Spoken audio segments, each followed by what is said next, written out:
আসসালামু আলাইকুম। OnePlus বাংলাদেশের মধ্যে অফিসিয়ালি এন্টার হইছে প্রায় এত বছর পর এন্ড মানুষজনের যে পরিমাণ ফ্রাস্ট্রেশন কিংবা ক্ষোভ এই সব গিয়ে ঝাড়তাছে OnePlus এর অফিসিয়াল যে ফেসবুক পেজ, ওই ফেসবুক পেজের মধ্যে বেসিক্যালি আপনারা কম বেশি সবাই জানেন এখনকার সময়ে সবচাইতে আলোচিত সমালোচিত একটা এনথুজিয়াস্ট কেন্দ্রিক যে ব্র্যান্ডটা ছিল, একটা সময় এই OnePlus এর ফ্যান বেজই তাদেরকে মাথায় উঠাইছিল এন্ড এখনকার সময় তারাই আশ্রয়িতাছে মাটির মধ্যে এরকম একটা অবস্থায় এই গ্রিন লাইন ইস্যু নিয়ে। ফার্স্ট অফ অল তাদের থেকে কিছু ক্ল্যারিফিকেশন পাওয়া যাচ্ছে যে তারা গ্লোবাল ভেরিয়েন্টের যে ফোনগুলো রয়েছে OnePlus এর সেগুলোর মধ্যে যদি গ্রিন লাইন পড়ে থাকে এগুলো বাংলাদেশের মধ্যে সার্ভিসেস দিচ্ছে, বাট ম্যাক্সিমাম বাংলাদেশের মধ্যে দেখা যাচ্ছে যে ইন্ডিয়ান ভেরিয়েন্টের ফোনগুলো বিক্রি হয়েছে অ্যান্ড 50-50 রেশিও হইলো, অনেকে আবার গ্লোবাল ভেরিয়েন্টের ফোনটাও পাইছে অ্যান্ড ওইগুলো হয়তো বা গ্রিন লাইনের ইস্যুস যদি হয়ে থাকে হয়তো অফিসিয়াল সার্ভিস পাইলেও পাইতে পারে। বাট এই প্রসেস যে পরিমাণ লেনদেন অ্যান্ড কয়জনই বা স্যাটিসফাইড হইব এই জিনিসটা নিয়ে অনেক বড় সন্দেহ থেকে যায়, যেখানে ইন্ডিয়ার মতো জায়গার মধ্যে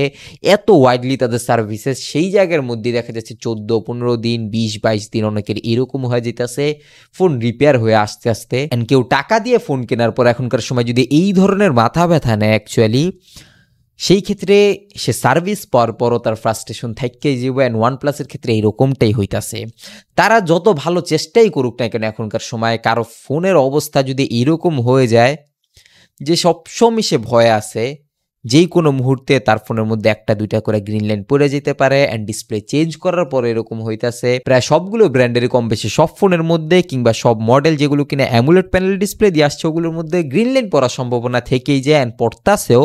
স্যামসাং হোক, অ্যাপেল হোক কিংবা সনির মতো ব্র্যান্ডের ফোন যেগুলো কিনা ওয়াইডলি খুব বেশি একটা বিক্রি হয় না তাদের ফোনের মধ্যে গ্রিন লাইন পড়ে। বাট এটা রেশিও অ্যাকচুয়ালি কত, কয়টা মানুষের ক্ষেত্রে এরকম হয় স্যামসাং কিংবা অ্যাপেলের ফোনের ক্ষেত্রে যে পরিমাণ স্যামসাং কিংবা অ্যাপেলের ফ্ল্যাগশিপ ফোনগুলো সেল হয় ওই তুলনায় খুব বেশি একটা গ্রিন লাইনের ইস্যুস দেখাও যায় না অ্যান্ড দেখা গেল তাদের সার্ভিসেস ওয়াইডলি অ্যাভেলেবেল থাকে অ্যান্ড স্যামসাং ওগুলিকে খুব দ্রুত রিকল করে নেয়। অ্যাপেলের ক্ষেত্রেও সেম গ্লোবালি তারা ওয়ারেন্টি প্রোভাইড করে। বাট OnePlus এই ট্র্যাজেডির একদমই শুরুর দিক দিয়ে OnePlus 8 সিরিজটার মধ্যে যেরকম ওয়াইডলি এতগুলো ফোনের মধ্যে হইতাছিল তখনকার সময় একটু গা ছাড়া ভাবে ছিল যে আমরা ফোন বিক্রি করে ফেলছি, ওয়ারেন্টিরও বাইরে গেছে, এখনকার সময় আমরা এই দায়িত্বই বা কেন নিব। এন্ড এটার একটা বড় প্রভাব আমরা তাদের ব্র্যান্ড লয়্যালটির উপর দেখতে পারছি। এখনকার সময় তাদের লয়াল ফ্যান বেস খুব বেশি একটা নাই। এখন ফোনের প্রবলেম নিয়ে বলতে গেলে প্রায় প্রত্যেকটা ব্র্যান্ডের ফোনের মধ্যে কোনো না কোনো ফ্ল থাকে, কোনো ফোনই পারফেক্ট না হোক না সেটা ফ্ল্যাগশিপ ফোন। গুগলের পিক্সেল ফোনকে আমরা এক্সাম্পল হিসাবে দেখতে পারি এখানে।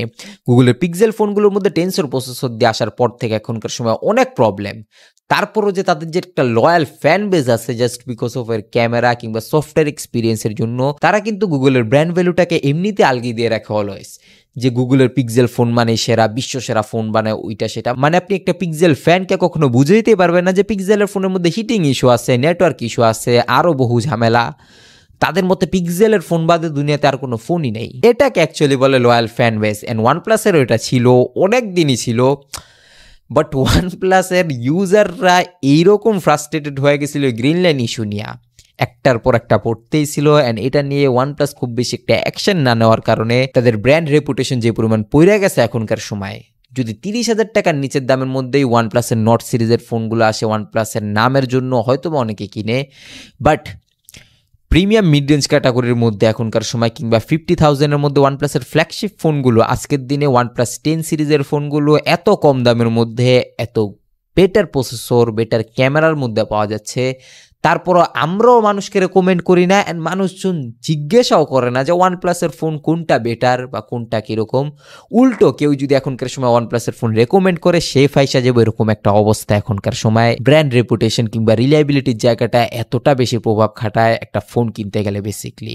বাদবাকি এখনকার সময় OnePlus-এর ফোন যারা কিনা রিসেন্ট টাইমসের মধ্যে পারচেস করছেন আপনাদের ফোনের মধ্যে গ্রিন লাইনের কোনো ইস্যুস দেখতে পারছেন কিনা, অ্যান্ড অফিসিয়ালি যদি বাংলাদেশের মধ্যে OnePlus-এর ফ্ল্যাগশিপ ফোনগুলো একটা বেটার কিলার ডিলের মধ্যে পাওয়া যায় যেটা আনঅফিসিয়াল ফোনের প্রাইসিংকে টক্কর দিবে, যেহেতু এই মার্কেটটা অনেকটা খালি। বাংলাদেশের অফিসিয়াল মার্কেটের মধ্যে জঘন্য রকমের প্রাইসিং সেট করে স্যামসাং, সেখানে স্যামসাংকে হেভিলি কম্পিট করার একটা সুযোগ রয়েছে। বাট OnePlus-এর এই রেপুটেশন নিয়ে পারবো কিনা আদৌ এটা নিয়ে সন্দেহ। হয়তোবা অনেকে যারা কিনা জানে না OnePlus-এর ব্র্যান্ড ভ্যালু, আগে শুনছিল যে OnePlus-এর ফোন ভালো, সে হয়তো বা কিনলেও কিনতে পারে, বাট আশেপাশে নিজের পরিচিত মানুষদের মধ্যে যে কিনা OnePlus-এর ফোনের একবার রিসেল ভ্যালু দেখা ফেলছে বা OnePlus-এর ফোন একবার নষ্ট হইলে ওটা রিপেয়ার করতে যে পরিমাণ কস্ট যায় ওইটা মাথায় রাখলে এখনকার সময় হয়তো বা বেশ টাফ হয়ে যাবো তাদের পুরনো যে ব্র্যান্ড ভ্যালুটা ছিল ওইটাকে আবার রিভাইভ করতে। অ্যান্ড স্মার্টফোন মার্কেট থেকে একবার এরকম হারায় গেলে পুনরায় আবার ব্যাক করাটা বেশ কঠিন। আমরা HTCকে দেখছি, সনিকে দেখলাম, নোকিয়াকে ইভেন দেখছি, তাদের মতো জায়ান্ট কোম্পানিগুলো এইরকম ফাইজলামি করতে নিয়ে হারায় গেছিল। মানে কাস্টমার স্যাটিসফ্যাকশনের জায়গাটা সবচাইতে বেশি ইম্পর্টেন্ট, পুরনো ইউজারই হোক না কেন কিংবা ওয়ারেন্টির বাইরেই ফোন চলে যাক না কেন, এরকম ওয়াইডলি যদি বড় একটা ডিজাস্টার হয়ে যায় কোনো একটা মডেলের ক্ষেত্রে, সেই ক্ষেত্রে ব্র্যান্ড কীরকম অ্যাকশন নিতেছে এইটা অডিয়েন্সের সবসময় মনে থাকে পরবর্তী সময় যে কোনো একটা ফোন পারচেসিংয়ের ক্ষেত্রে। নিচে সাবস্ক্রাইব বাটন যদি সাদা থাকে অ্যাজ এ রিকোয়েস্ট ক্লিকে কালো করে বেল আইকনটা গিয়ে অল করে দিন। I'll catch you guys in the next video. আল্লাহ হাফেজ।